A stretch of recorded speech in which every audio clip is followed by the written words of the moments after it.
Hello, my name is Isaiah Sleva, and today we're going to talk about how to make a straight-through cable. A straight-through cable is a cable that you would normally use to connect a computer to a hub or a switch.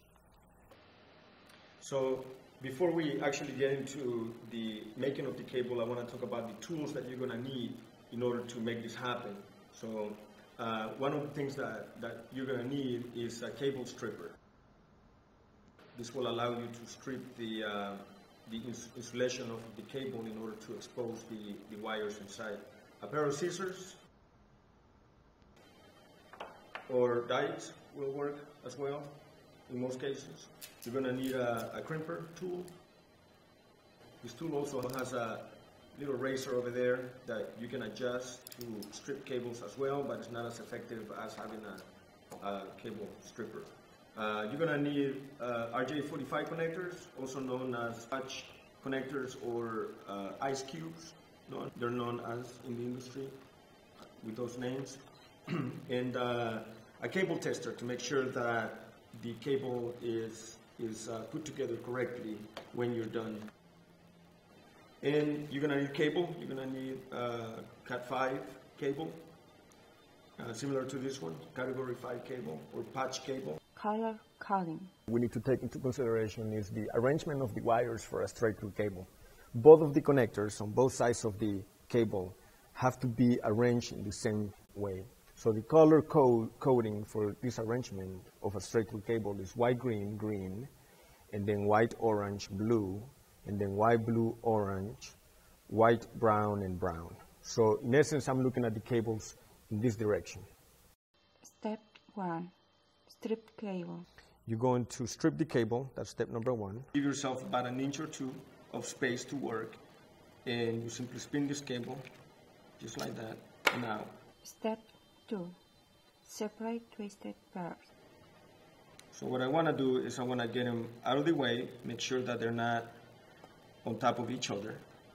Every different cable has its own space, as you can see. Step 3. Arrange wires. And then now we can start making the arrangement that we discussed earlier. White, green, green, and then we said white, orange, and then blue,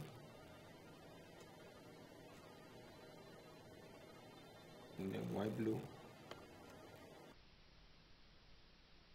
Step 4. Stretch cables. Just like that. Step 5. Measure length and cut. Measure about a nail's length of the cable, about that much. And you're going to cut that cable, just like that, as straight as possible. You don't want to cut it at an angle in this direction or that direction, but as straight as possible. Step 6. Insert into RJ45 connector. These cables need to go inside these connectors. So if you're looking at the connector, at the RJ45 connector, in this fashion, this is the top of the connector and this is the bottom of the connector. So the side that has the clip is the bottom or the stomach of the connector, and then this is the top of the connector.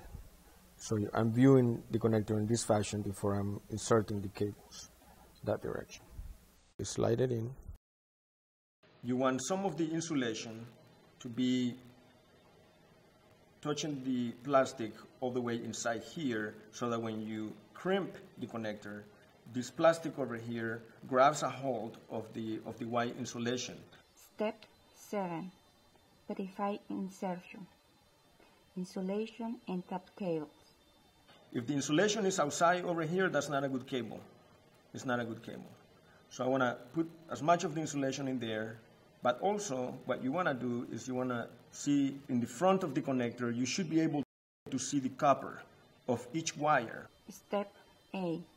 Crimp cable. This particular tool has two different types of access holes. So one is for an RJ11, which is a smaller phone connector for a phone jack, if you will. And this one is for the RJ45. So it should fit perfectly right in there. Tighten it down. Step 9. Inspect crimp cable. Make sure it's nice and strong. Step 10. Repeat process in test cable. So once you have repeated the process on both sides, you want to test the cable with a cable tester. And you simply insert the connectors onto the cable tester. And all the lights should be coming on in the same sequence of numbers. So 1 to the 2s, 3 to the 3s, 4 to the 4s, all the way down to the 8s. If it's anything other than this, then you've done something wrong and you're going to have to start all over again. This is how you make a straight-through cable, which is different than a crossover cable or a rollover cable. Thank you.